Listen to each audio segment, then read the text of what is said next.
अस्सलाम वालेकुम, मैं हूं मरीम नवाज और आज तारीख 31 मार्च 2026 है।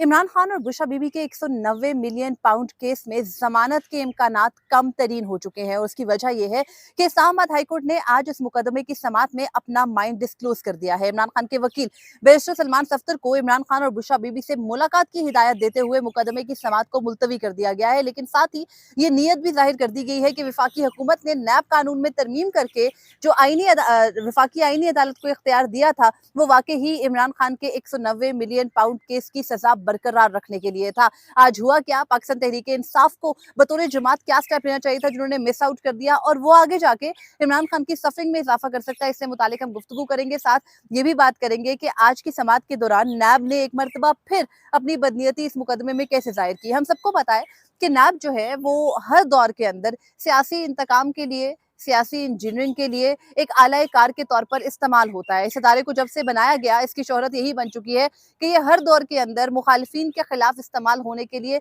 बेहतरीन आला साबित होता है। इस दफा भी यही हुआ। इमरान खान को पिछले साल 190 मिलियन पाउंड केस में उनकी अहलिया के हमरा यानी बुशरा बीबी और इमरान खान को सजा सुनाई गई। इमरान खान को 10 साल की, बुशरा बीबी को 7 साल की सजा सुनाई गई और उसके बाद इमरान खान की इसमें सजा मुअत्तली की दरख्वास्तें, जमानत की दरख्वास्तें और अपीलें मुकर्रर हुई दायर हुई इस्लामाबाद हाई कोर्ट में। लेकिन टाइमलाइन इसकी बड़ी दिलचस्प है कि इमरान खान और बुशरा बीबी का जो ये मामला था सजा का, इसमें नैब ने जो है वो एक स्पेशल प्रोसिक्यूटर मुकर्रर किए। वो स्पेशल प्रोसिक्यूटर आज पहली मर्तबा अदालत के जो है वो रूबरू पिछले 1 साल के बाद पेश हो गए और इस साल में जब वो पेश हुए तो उन्होंने एक मर्तबा फिर इल्तवा मांगा, फिर एतराज किया।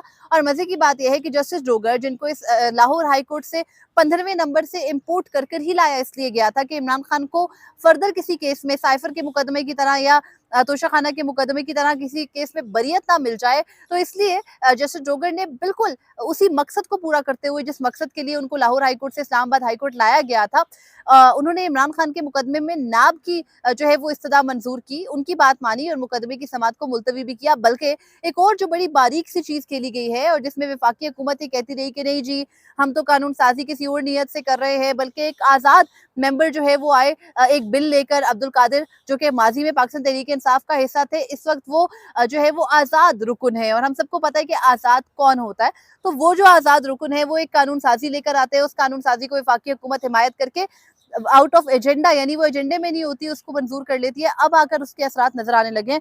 तो हुआ ये कि 190 मिलियन पाउंड केस में जो नैब के स्पेशल प्रोसिक्यूटर हैं, जावेद अशरफ भट्टी उनका नाम है, वो 26 जून 2025 के बाद आज पहली मर्तबा 31 मार्च को यानी कमोबेश 10 माह 9 माह के बाद जो है वो इस्लामाबाद हाई कोर्ट में पेश हो गए और उन्होंने अदालत को बताया कि और उन्होंने जो है वो आज भी जब वो पेश हुए तो उन्होंने फिर एतराज उठाया। लेकिन इससे पहले जब वो 26 जून को पहली मर्तबा इमरान खान के इस सजा मुअत्तली के मुकदमे में और बुशरा बीबी के सजा मुअत्तली के मुकदमे में पेश हुए थे, तो उन्होंने तैयारी के लिए 4 हफ्ते की मोहलत मांगी थी। यानी टाइमलाइन देखिएगा, बड़ी दिलचस्प है। 26 जून 2025 को 4 हफ्ते की मोहलत मांगी। उसके बाद क्या हुआ कि जो अदालत जो है उसने 4 हफ्ते की बजाय उनको 8 हफ्ते का यानी 2 माह का वक्त दे दिया। 2 माह के बाद जब दोबारा ये मुकदमा समाअत के लिए मुकर्रर हुआ, तो बल्कि 2 माह के बाद भी वो मुकदमा मुकर्रर नहीं हुआ। 16 अक्टूबर 2025 को यानी जब सुहेल आफरीदी वज़ीर आला बने थे, उससे अगले दिन इस मुकदमे की समाअत थी। तो जब इस मुकदमे की दोबारा समाअत मुकर्रर हुई तो समाअत हो नहीं सकी। उसके बाद 11 मार्च को की समाअत हुई इसी महीने में यानी 11 मार्च 2026 को। उसमें बताया गया कि जी ये जो नैब के स्पेशल प्रोसिक्यूटर हैं जावेद अशरफ भट्टी साहब, ये अपनी मजहबी मसरूफियत की वजह से मौजूद नहीं है, लिहाजा दोबारा वक्त दिया जाए। अदालत ने फिर नैब की सुनी, फिर वक्त दे दिया और आज यानी 31 मार्च 2026 को भी आकर के उन्होंने एतराज किया। एतराज क्या किया? वो कहते हैं कि जी अदालत के सामने तो जो इमरान खान की दरख्वास्त मुकर्रर है, वो दरख्वास्त जो है वो उनकी जमानत की है, जो कि आपको पता है सलमान सफ्तर ने तिबी बुनियादों पर दायर की थी। इमरान खान की आंख का मसला था, अब तो बुशरा बीबी की भी जो है वो एक आंख में बीमारी की तशखीस हुई है। तो बुशरा बीबी को खातून होने की वजह से रमजान अल मुबारक के दौरान और जो इमरान खान हैं, उनकी उम्र रसीदा होने की वजह से ये दरख्वास्त दायर की गई थी, उनकी बीमारी की वजह से दरख्वास्त दायर की गई थी कि जी उनको ज़मानत दी जाए। अब आज ना सिर्फ ज़मानत के ऊपर जो नैब की का एतराज़ था, उसको खारिज किया गया, बल्कि साथ ही एक और चीज़ जो की गई वो ये है कि नैब ने एक बड़ा बारीक नुक्ता उठाया। नैब कहता है कि जी वफाकी हुकूमत ने नैब कानून के अंदर तरमीम कर दी है। उस तरमीम के तहत नैब के जो मुकदमात हैं, उनमें अगर कोई सज़ा मुअत्तली यानी अगर आपने for the time being suspension लेनी है सज़ा की, तो उसके लिए आपको मरकजी अपील में नोटिस कराना होगा। मरकजी अपील में जब तक नोटिस नहीं होता, सजा मुअत्तली की दरख्वास्त के अंदर जो है वो पेशरफ्त नहीं हो सकती।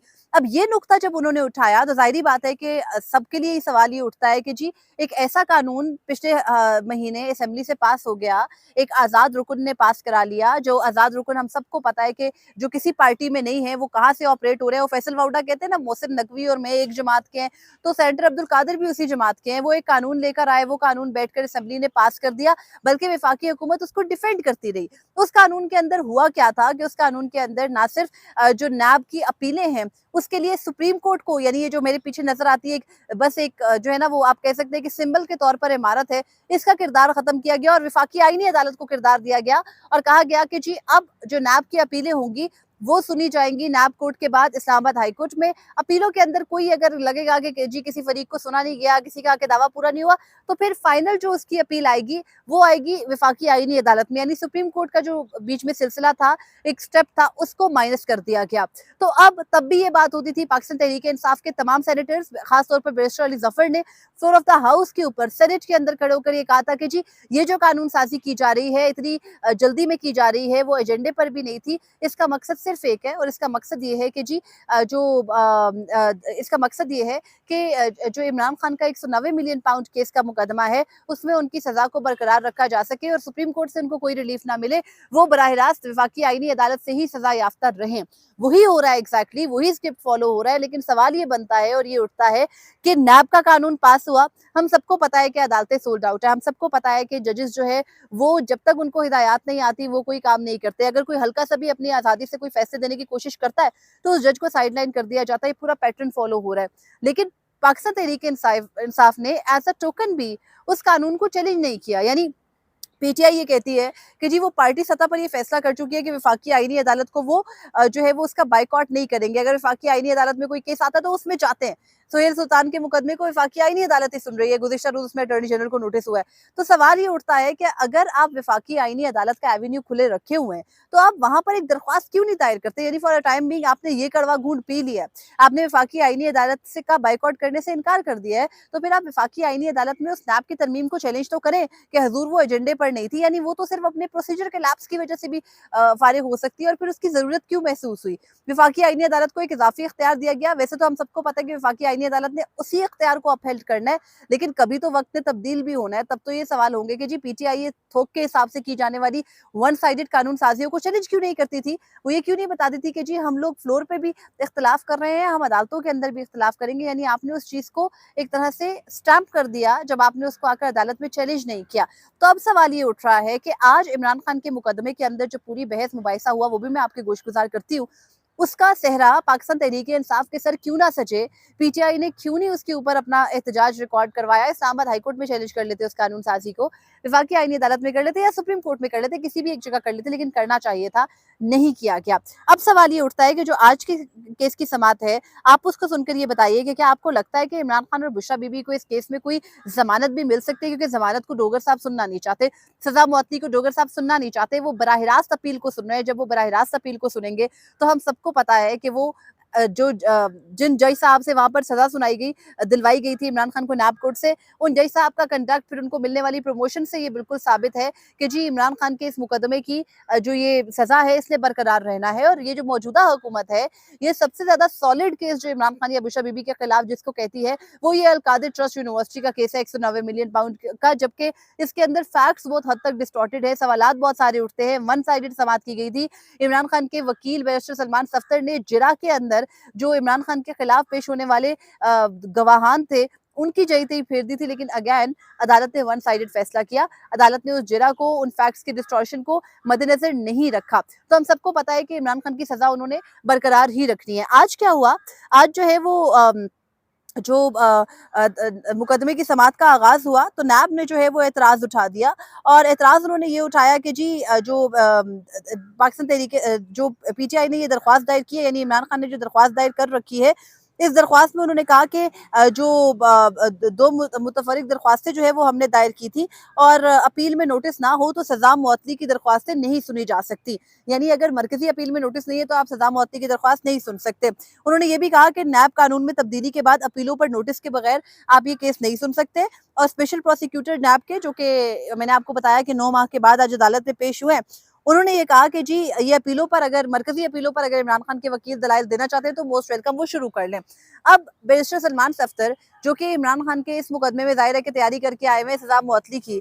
आपको पता है मरकजी केस में तो बहुत सारे हकाइक है, केस कैसे चलाया गया, केस की ज़रूरत क्यों पड़ी, इतनी तेज़ रफ्तारी में सिर्फ 2 ही, उस केस के अंदर कई किरदार थे, 2 ही लोगों के खिलाफ क्यों मुकदमा चलाया गया, बाकियों के मामले को आगे प्रोसीड नहीं किया गया। फिर बुशरा बीबी और इमरान खान का उसमें मामला जो है वो गवाहान के बयानात की रोशनी में काफ़ी हद तक वेग होता जा रहा था, फिर भी अदालत ने सज़ा क्यों सुनाई? तो ज़ाहिर-सी बात है इन सारे पॉइंट्स के ऊपर सलमान सफ्दर को वक़्त चाहिए। उन्होंने कहा भी आज कि जब मैं इस मुकदमे के में फिर हतमी जो मरकज़ी अपील है 190 मिलियन पाउंड केस के फैक्ट्स पर मैं दलाइल दूँगा, तो फिर मैं ये बताऊँगा कि इससे पहले ख्वाजा सलमान रफ़ीक, ख्वाजा साद रफ़ीक के केस में अदालतों का कंडक्ट क्या था। मैं ये भी बताऊँगा कि नैब ने वहाँ पर जो है वो तेज़ तरीन मुकदमे के ट्रायल को कंक्लूड करवाया और यहाँ पर आकर नैब पिछले 1.5 साल से हीले-बहाने ढूँढ रही है।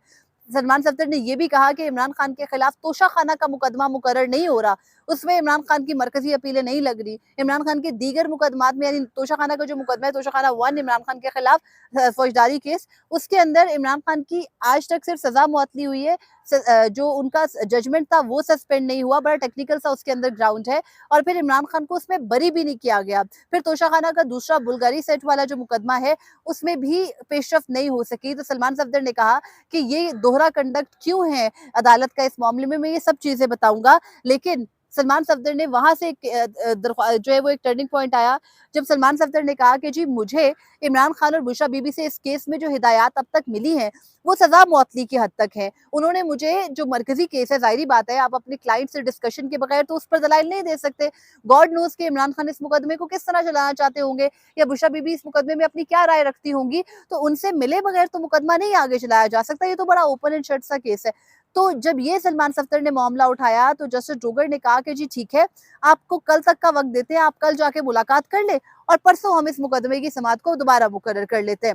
सलमान सफ्दर ने कहा कि सर अगर तो आपने मुझे इमरान खान और बुशरा बीबी से हिदायत लेने का वक़्त देना है, तो साथ में आप ये हुक्म दें कि मेरी बाइज़्ज़त तरीके से और बावक़ार तरीके से इमरान खान और बुशरा बीबी से मुलाकात कराई जाएगी, क्योंकि हम जाते जाते हैं उनसे हिदायत लेने के लिए और अडयाला जेल के हुक्काम हमारी मुलाकात नहीं कराते। अब आप अंदाज़ा लगाएँ, कमरा अदालत नंबर 1 है इस्लामाबाद हाई कोर्ट का।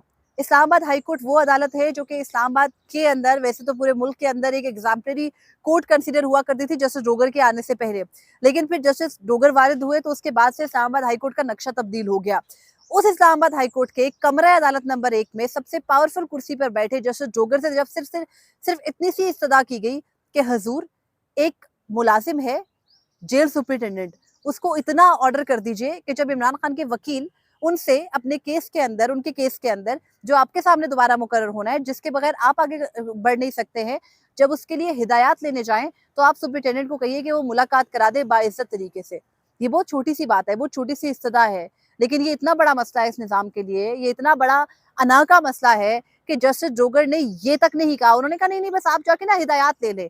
यानी ही डिडन्ट इवन ऑर्डर कि इमरान खान की मुलाकात उनके वकील से कराई जाए, क्योंकि उन्हें पता है कि इससे पहले पिछले मार्च 2024 में एसओपीज़ तय किए, आज तक एक मर्तबा उन पर अमल दरामद नहीं हुआ।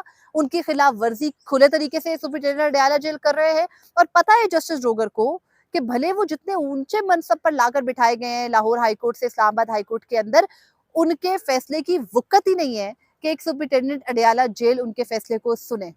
तो इस वजह से उन्होंने इमरान खान के वकील के से मुलाकात का जो है वो ऑर्डर नहीं किया, बल्कि उनको ये कह दिया कि जी आप हिदायत लेकर आ जाएँ। तो फिर बैरिस्टर सलमान सफ्दर ने कहा कि आप परसों के बजाय, यानी आपको पता है आज ट्यूसडे है, वेडनेसडे, थर्सडे को अगर केस की समाअत होगी तो सबको पता है कि सुपरिटेंडेंट अडयाला जेल कहेगा कि जी वेडनेसडे को तो देखिए ना इमरान खान से मुलाकात का दिन ही नहीं है। इमरान खान से मुलाकात का दिन तो थर्सडे है या फिर नेक्स्ट जो है वो ट्यूसडे है। तो अब इस्लामाबाद हाई कोर्ट का ऑर्डर होने के बावजूद, और मुझे यकीन है कि रिटन ऑर्डर देते हुए भी जस्टिस डोगर को बड़ा जो है वो अजियत का सामना करना पड़ेगा। गो के वो कमरा अदालत में बार-बार नैब की मुखालफत पर कह रहे थे कि जी देखें ना, बैरिस्टर सलमान सफ्दर बड़े प्यार से कह रहे हैं, तो हम उनको उनके क्लाइंट से हिदायत लेने का वक़्त दे देते हैं। फिर हम नेक्स्ट वीक से इस मुकदमे की समाअत को 2-2 दिन के फासले से चलाएँगे और फिर 2-2 दिन के फासले से चला कर के मरकज़ी अपील को सुन लेते हैं, क्यों ना उस पर फैसला कर दें। तो वहाँ पर तो उन्होंने बोल दिया, लेकिन उन्होंने इमरान खान से मुलाकात के लिए सुप्रिंटेंडेंट अडयाला जेल को कोई हिदायत नहीं दी। गो के उनके सामने क्लियर जो है वो ये केस रखा गया और ज़ाहिर है जैसे ड्रोगर से जाकर उनके चैम्बर में इमरान खान की बहनें, इमरान खान के वुकला, इमरान खान के पार्टी के रहनुमा क्या कहते हैं? यही कहते हैं कि हुज़ूर आपके ऑर्डर की वायलेशन कर रहा है। वो सुप्रिंटेंडेंट अडयाला जेल जिसका कोई वक़्त आपके ऑर्डर के सामने नहीं होना चाहिए। माज़ी में अदालतों के ऑर्डर से आईजी तक हिल जाया करते थे, वज़ीर-ए-आज़म तक हिल जाया करता था। अब तो एक सुप्रिंटेंडेंट आपकी बात नहीं सुन रहा है और आप जो है उसको आपको कोई परवाह ही नहीं है। तो इसलिए उनको पता है कि उनके फैसले की वक़्त नहीं है, औकात नहीं है उसकी कोई, तो लिहाज़ा उन्होंने वो ऑर्डर किया नहीं। और केस की समाअत को 6 अप्रैल यानी पीर तक जो है वो मुलतवी कर दिया। अब देखना यह है कि मीनवाइल बैरिस्टर सलमान सफ्दर की इमरान खान से मुलाकात होगी या नहीं होगी। हम सबको पता है कि नहीं होगी, लेकिन फिर केस आगे कैसे बढ़ेगा? प्लान ये लग रहा है, जो समझ में आ रहा है वो ये है कि इमरान खान और बुशरा बीबी के खिलाफ 190 मिलियन पाउंड केस का ट्रायल जैसे चलाया गया था वन साइडेड, उसी तरह से अपीलें भी चलाई जाएं और इमरान खान और बुशरा बीबी की अपीलों में जो सजा है उसको बरकरार रखा जाए 10 और 7 साल। मामला फिर आएगा जी विफाकी आईनी अदालत में। विफाकी आईनी अदालत जायजा लेगी कि जी सजा सुनाते वक्त कहीं कोई इमरान खान के वकील को कम तो नहीं सुना गया, अच्छा सुना गया, अच्छा ठीक है। यानी जैसे उन्होंने मिलिट्री कोर्ट्स को डिसाइड कर दिया था, जैसे उन्होंने नैब अमेंडमेंट्स को डिसाइड कर दिया था, वैसे ही इस मामले को भी जो है वो कंक्लूड करके विफाकी आईनी अदालत सजा सुनाने का सजा के ऊपर जो है वो मोहर जब्त कर देगी। और ऐसा लगता है कि कहीं अगर ये डर है कि इमरान खान को तोशाखाना के मुकदमात के अंदर कोई रिलीफ ना मिल जाए, सुप्रीम कोर्ट से उनको रिलीफ ना मिल जाए, गो के सुप्रीम कोर्ट के अंदर आपको पता है कि जस्टिस आजम खान की अदालत में, सॉरी, जो जस्टिस अरबाब ताहिर की अदालत से पीटीआई को नहीं रिलीफ मिला था इमरान खान से मुलाकातों के मामले पर, तो अब हो सकता है सुप्रीम कोर्ट में वो मामला आ जाए।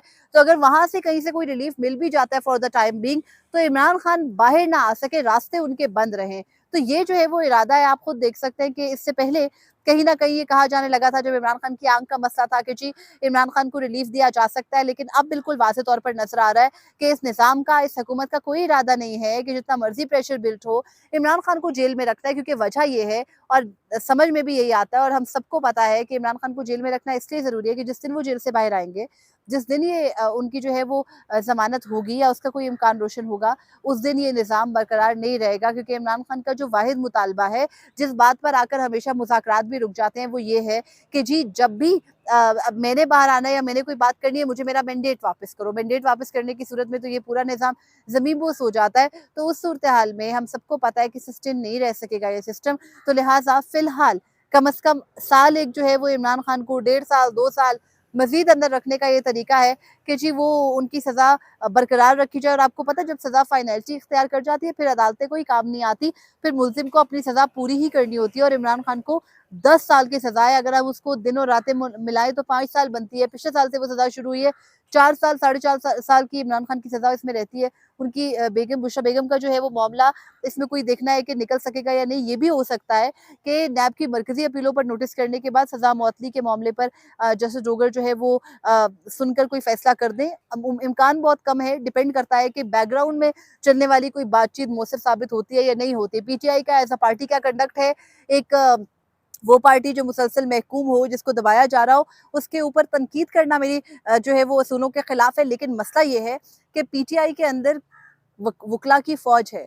उस वकला की फौज जो है ना, उसको जफर मोज करने के बजाय वो भी करना चाहिए जो उनका एक्चुअल काम है। जितनी कानून साजियाँ पार्लियामेंट के अंदर रोजाना के हिसाब से रबर स्टैम्प की जा रही हैं, उनको अगर चैलेंज करें, बेशक ना सुनी जाए, बेशक जो है वो मुअत्तल हो जाए, कम से कम तारीख में ये लिखा जाए आपने मुज़ाहमत की थी। लेकिन वो भी पेपर पर नहीं हो रहा है, तो फिर आप खुद इमेजिन कर सकते हैं नुकसान अल्टीमेटली इमरान खान का हो रहा है, नुकसान अल्टीमेटली पाकिस्तान तहरीक इंसाफ के उन वर्कर्स का हो रहा है, उन पार्टी रहनुमाओं का हो रहा है, जो पिछले 3 साल से जेल की सुलाखों के पीछे जो बाहर घूम रहे हैं। ज़ाहिर बात है उनको इन चीज़ों से इतना फ़र्क नहीं पड़ रहा। उनको तो यही बड़ा बुरा लग रहा है कि जी इमरान खान को जाके हमारी कोई शिकायत ना लगा दे, वर्कर हमें सोशल मीडिया पर तनकीद का निशाना क्यों बना दे। बड़ी शैलो किस्म की लड़ाइयाँ यहाँ पर चल रही हैं। तो देखना है क्या बनता है। इमरान खान के मुकदमे की समाअत अब पीर को यानी 6 अप्रैल को होगी। तब तक इमरान खान के वकील बैरिस्टर सलमान सत्तर की कोई मुलाकात कराई जाती है या नहीं, ये भी देखना होगा। फिलवक्त मुझे इजाज़त दीजिए। अल्लाह निगहबान। अपने कीमती फीडबैक से मुझे ज़रूर आगाह कीजिएगा।